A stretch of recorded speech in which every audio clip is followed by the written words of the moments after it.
High বন্ধুরা, দেখুন আজকে কি রান্না করব তা আপনাদের সাথে শেয়ার করতেছি। তো প্রতিদিনের মতো ব্লগ ভিডিও আপনাদের সাথে শেয়ার করি।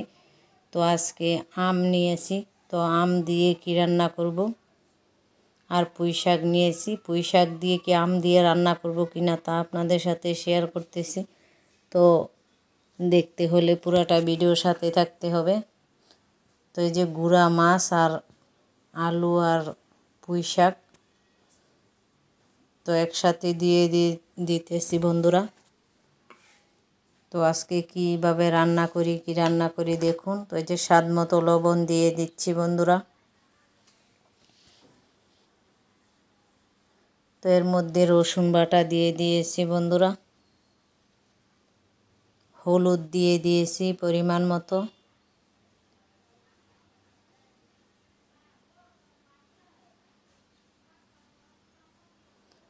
হজের ফাঁকি দিয়ে দিচ্ছি। তো হজ দিয়ে কিভাবে রান্না করি দেখুন। এই যে মরিচ, হলুদ, মরিচ, হজের ফাঁকি দিয়ে দিয়েছি। তো আমি এর মধ্যে পেঁয়াজ আর কাঁচা মরিচ দিয়ে দিচ্ছি, দিয়ে এর মধ্যে তেল দিয়ে দিব এখন।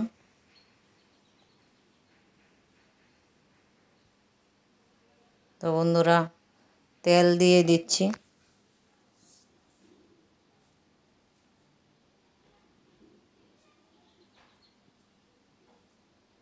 ওই যে দেখুন তেল দিয়ে দিয়েছি। তো এখন হাত দিয়ে ভালো করে মেখে নিব, উল্টে পাল্টে ভালো করে মিক্স করে নিচ্ছি বন্ধুরা। তো গুঁড়া মাছ দিয়ে পুঁই শাক দিয়ে কীভাবে রান্না করি, এর ভিতরে কি টক দিই কি না, তো দেখুন। কখনো এরকম করে খেয়েছেন কি না কমেন্ট করে জানাবেন। তো আমি কিভাবে রান্না করতেছি, এই যে আরেকটা প্যানের মধ্যে তেল দিয়ে দিয়েছি। এই যে দেখুন আমগুলো ছোট করে কেটে নেব। ফ্রিজের মধ্যে আমি আম রেখে দিয়েছিলাম বন্ধুরা। তো গাইস আপনাদের সাথে শেয়ার করতেছি। এই যে দেখুন কচুর পুহি, তো এগুলো আগে সিদ্ধ করে নিয়েছি। তো এই যে গুঁড়া মাছ, তো কচুর মুহিগুলো কিন্তু আমি হাত দিয়ে কষলে ভেঙে নিচ্ছি। গুঁড়া মাছও ভেজে নিচ্ছি বন্ধুরা। তো আমার মাছ ভাজা শেষ, উঠিয়ে নিয়েছি।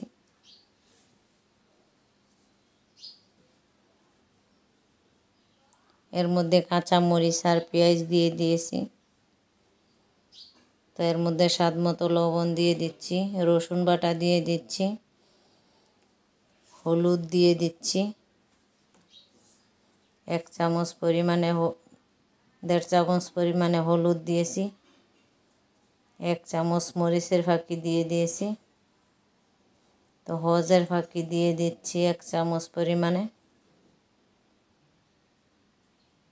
এর মধ্যে পানি দিয়ে দিয়েছি অল্প করে। তো মশলাটা ভালো করে কষিয়ে নেব।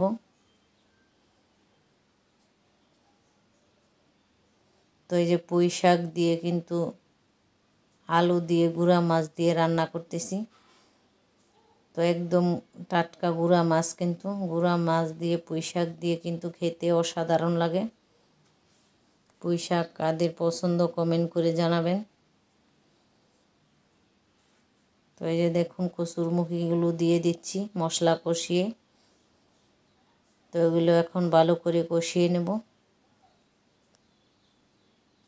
উল্টে পাল্টে ভালো করে কষিয়ে নিচ্ছি বন্ধুরা।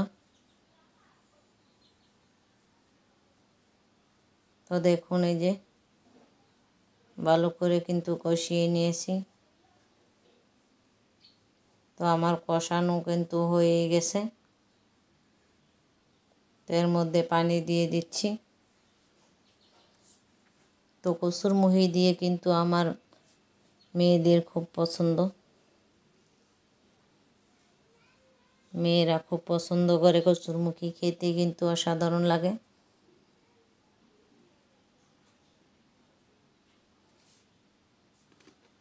আগে কিন্তু গ্রামে ছোট ছোট কচুরমুখী হতো, তো তুলে এগুলো সিদ্ধ করে রান্না করতাম। তো এখন কিন্তু বাজার থেকে কচুরমুখী কিনে আনা লাগে, ওইটার স্বাদই একরকম আর এই কচুরমুখির স্বাদই একরকম। তো কচুরমুখির মধ্যে মাছ দিয়ে দিচ্ছি বন্ধুরা।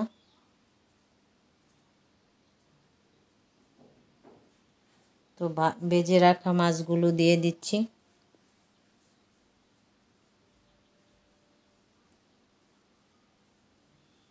তো দেখুন এই যে আমার পুঁই শাকের তরকারি কিন্তু হয়ে গেছে বন্ধুরা। তো এই যে কচুরমুখির মধ্যে বলক চলে আসছে।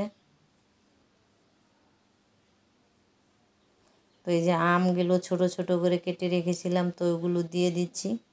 কচুরমুখি কিন্তু একটু টক টক লাগে, তো এই জন্য আমি আম দিয়ে দিয়েছি। তো আম কিন্তু আমি সংরক্ষণ করে রেখেছিলাম ফ্রিজের মধ্যে। তো এখন কিন্তু সিজন না, সিজন ছাড়া। তো আপনারাও ফ্রিজে এরকম করে রেখে দিলে কিন্তু খেতে পারবেন। তো আমার রান্না কিন্তু প্রায় শেষ। তো আমার রেসিপি যদি ভালো লেগে থাকে তাহলে লাইক, কমেন্ট, শেয়ার, সাবস্ক্রাইব করে দিবেন। গুঁড়া মাছ দিয়ে কিন্তু আমি পুঁই শাক দিয়ে রান্না করেছি। তো কীরকম হলো কমেন্ট করে জানাবেন। ভালো লাগলে লাইক, কমেন্ট, শেয়ার, সাবস্ক্রাইব করে দিবেন। আজকের মতো এখানেই শেষ। আল্লাহ হাফেজ।